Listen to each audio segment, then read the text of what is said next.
Hey guys, welcome back. So today I'm going to talk to you guys about how to format your dance resume. So I'm going to use mine as a guide for you, but I want you guys to know that certain parts of the way that mine is formatted is really specific to my agency. For example, this block down the side is something that my agency really likes to do. It's not necessary for your dance resume. As well as this logo up in the top corner, that's my agency's logo, so it's not necessary for your resume. If you are signed to an agency, then you might want to do the same. Yeah. So starting at the top, the very first thing at the top is going to be your contact information.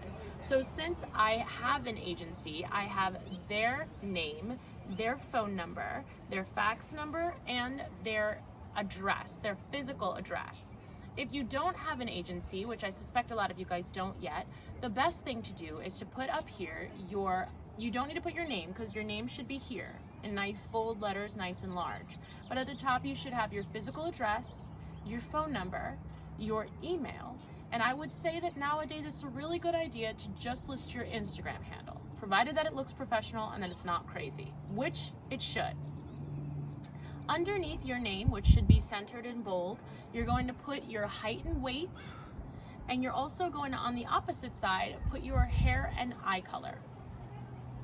Now, getting into your credits. So I have mine broken down into the categories television and film, stage and tours, and music videos. So if you're new to the industry, you might be thinking, okay, well, I don't have credits in all of those categories. And that's perfectly okay. Honestly, especially if your first step is going to want to be booking an agency or booking something through an open call, it's perfectly fine if you don't have a laundry list of credits. But what you should be focusing on is how to get credits that are possible for you to acquire in your own area. And I know it might seem like there aren't any, but there are. Even teaching your high school dance team or your college dance team or coaching your teams in any of your schools is actually considered a credit that is viable for your resume.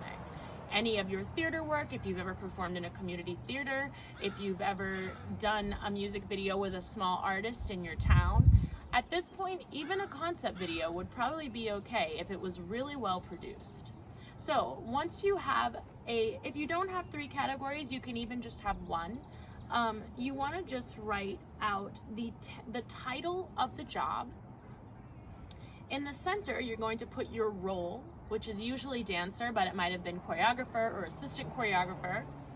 And then on the far line in your 3rd column, you're going to write whose direction you were under. This might be the choreographer, it might be who directed the piece. So for example, one of my first credits here is a Lexus commercial that ran on national TV. I was a dancer in the commercial, and it was produced and directed by someone named Walton Isaacson. There was not actually a choreographer on that specific commercial, so I had to use the director as the person that I worked under. In some cases, I was even able to write down Bravo TV or the channel that the work aired on if I didn't have a direct line of contact for the job that I booked. For you guys, you should have a direct line of contact. Who choreographed the piece, who put it on, who directed it. And then at the bottom, after you've listed all of your credits and your role, you're going to list your training. Now, for people that are newer in the industry, your training is actually quite important. It's important to try to mention notable teachers. Teachers who have credentials or are well known or respected in the dance industry are going to be the best people to list. You want to have a training section for each of the styles of dance that you do. I primarily do hip hop and street jazz. While I have training in other styles, I'm not trying to book work in those styles. So I'm not going to list all the people I've ever trained with in my life. Just the people I've trained with most recently who are the most notable in the styles that I currently am trying to book work in.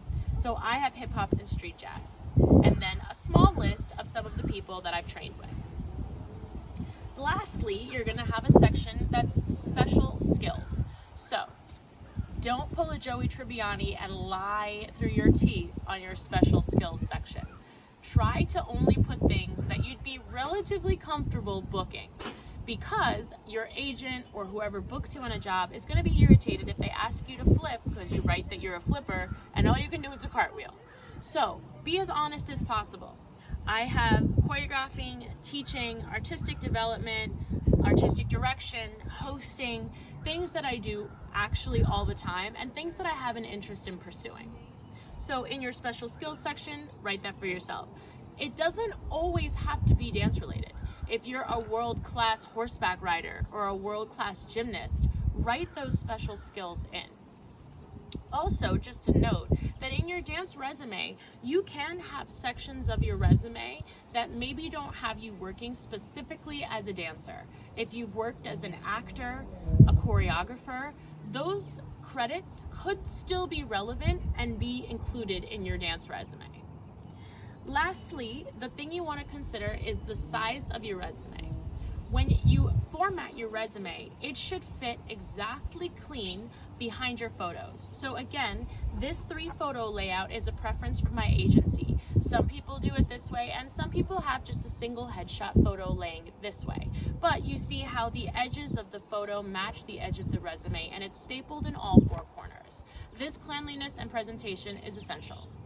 In an upcoming video, I'll talk to you guys about how to get your headshots done and what kind of looks work really well or are expected in the dance community. For now, get to work on your resume. If you don't feel that you have enough to put on your resume, that's a great place for you to get started thinking about, hey, what do I really need to get involved in?